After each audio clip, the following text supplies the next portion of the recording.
Please help me! They're coming! Ma'am, drop the phone and step back! No, don't shoot! Please help me. They're coming for me.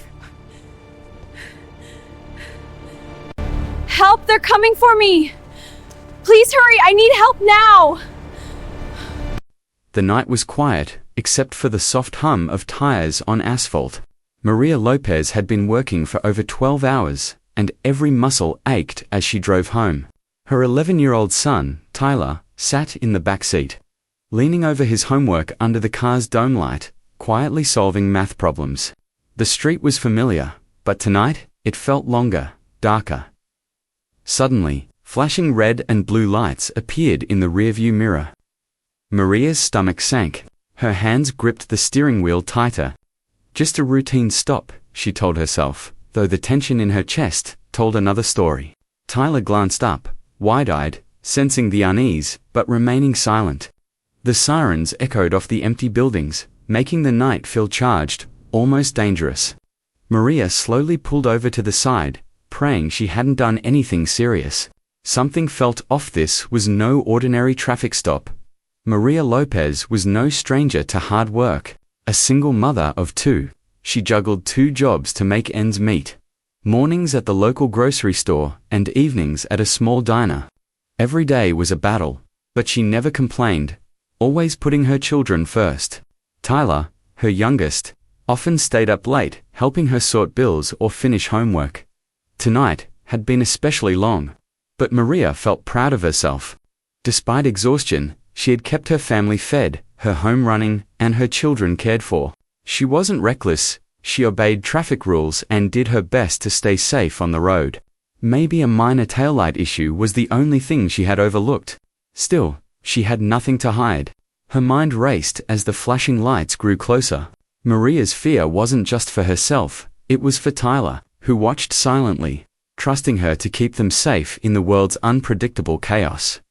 The patrol car came to a stop behind Maria's sedan. 2 officers jumped out, their boots hitting the asphalt with authority, license and registration. One shouted. Maria's hands shook as she fumbled for her wallet. One officer leaned close, scrutinizing her like she had committed a major crime. "Step out of the car," he barked. "Do you know why we stopped you?" Maria's voice trembled. "I may be a taillight," she began, but he cut her off. "Don't lie to me," the officer sneered. Tyler clutched his backpack tightly, eyes wide, silently watching the scene unfold. Every insult, every accusation against his mother made his chest tighten. Maria felt humiliated, trapped between fear and the need to protect her son. She tried to reason, tried to explain, but the officers ignored her words, their faces cold, judgmental. In that moment, it wasn't just a traffic stop, it was a test of courage. And both mother and son felt the weight of it. Tyler's mind raced. He had seen unfairness before, but nothing like this. His mother, tired and kind, was being humiliated for no real reason. His small hands clenched the edge of his seat. He didn't cry, didn't yell. He stayed quiet, observing, thinking. A single thought echoed in his mind. "I have to do something." He remembered the stories his mother had told him about people in power who could help. About his uncle's connection to the mayor. The world of adults seemed cruel and unpredictable. But he knew he had a chance to change what was happening. He acted quickly, silently, smartly. Tyler's courage was forming quietly, like a spark before a flame. With trembling fingers, Tyler pulled out his phone. He opened a message app and began typing. His words were simple, but urgent. "Mum is being harassed by police. We're scared.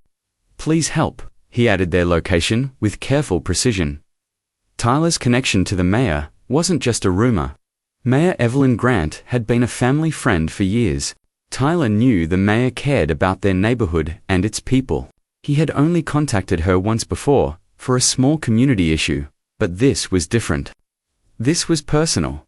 He hit send and held his breath, staring at the flashing lights in the mirror. Every second felt endless. The officers continued their harassment, unaware that help was already on the way. Tyler stayed silent, heart hammering, waiting for a response that could change everything. In that quiet moment, a single call from a child, was about to make the world shift. One officer leaned closer to Maria, sneering at her uniform. "Working all day?" he mocked. "Looks like you just rolled out of bed." The other officer laughed. Ignoring Maria's calm request to call a supervisor, Maria's face flushed with anger and fear, but she remained composed, trying to shield Tyler from the humiliation. Every insult, every belittling comment felt like a knife. Tyler gripped the door handle, knuckles white, heart racing. He could see the sweat forming on his mother's brow, the tension coiling around them like a tightrope.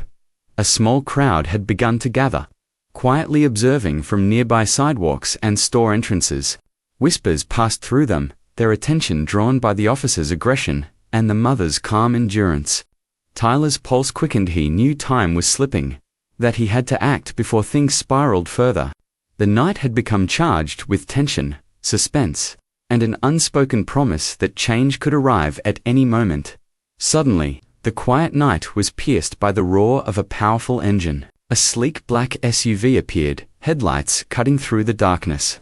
The crowd of onlookers stirred, murmuring in surprise. The back door opened, and Mayor Evelyn Grant stepped out, her presence commanding attention. Every step she took exuded authority, confidence, and determination. The officers straightened instantly, their faces tightening. One stammered, "Just a routine stop, ma'am." The mayor's sharp gaze swept over the scene, landing on Maria and Tyler. In an instant, the tension shifted. Where fear and humiliation had dominated moments before, now accountability loomed. Maria's heart fluttered with hope, and Tyler's pulse quickened. The very air seemed to change, charged with expectation. The officers realized this was no ordinary intervention. The mayor had arrived, and the balance of power had turned. The flash of her badge and the calm but firm expression on her face sent a silent warning. Injustice would no longer be tolerated. Mayor Grant approached the officers, her voice firm. "Officers, what exactly is happening here?" she demanded. She pointed to her vehicle's dashcam. "From my own feed, I can see an innocent woman being profiled and humiliated in front of her child. Explain this." The officers froze. Words stumbled out, weak and defensive. She wasn't cooperative," one muttered. The mayor's eyes narrowed. "That is unacceptable. You are here to protect, not to intimidate." Maria and Tyler stayed close, trembling but relieved that someone powerful was finally holding the officers accountable. Mayor Grant turned to Maria. "Are you both all right?" she asked gently. Maria nodded, swallowing her fear, while Tyler clung to her side, heart still racing. The officers, caught in their own misconduct, had no defense. Their stammering and avoidance said it all. This confrontation wasn't just about reprimand, it was a lesson that abuse of power had limits. The mayor's decision was immediate.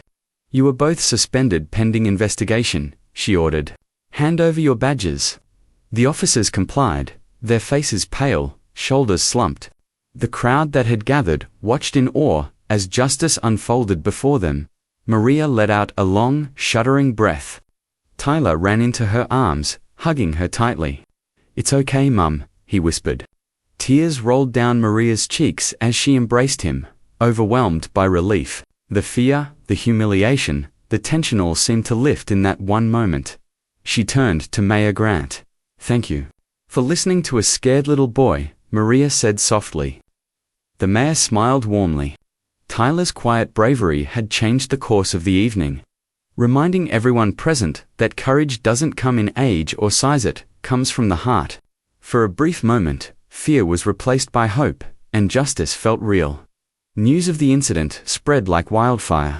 Videos of the confrontation, captured on dashcams and phones, flooded social media. Comments poured in. People expressed outrage at the police misconduct and admiration for the boy's bravery. Stories appeared on local and national news channels, highlighting Maria's struggle and Tyler's quick thinking. Maria was invited to speak publicly about police reform and respect for citizens. She shared her experience, emphasizing the need for accountability, empathy, and awareness. Tyler, once quiet and small in the back seat, had sparked a conversation that rippled through the city. The story reminded everyone that one voice, even that of a child, can challenge injustice. Communities began discussing policies, training, and oversight, inspired by the courage of a mother and her son. Social media posts praised the mayor's swift action, reinforcing the idea that standing up against wrongdoing, no matter how young or small, can make a lasting difference. As the night ended, Maria and Tyler drove home, the city lights reflecting in their eyes. Silence filled the car, but it was no longer heavy with fear, it was filled with hope. Tyler's courage and the mayor's swift action had changed their world. What would you do in a situation like this? Would you stay silent or act? Stories like these remind us that even one phone call can shift the balance of justice.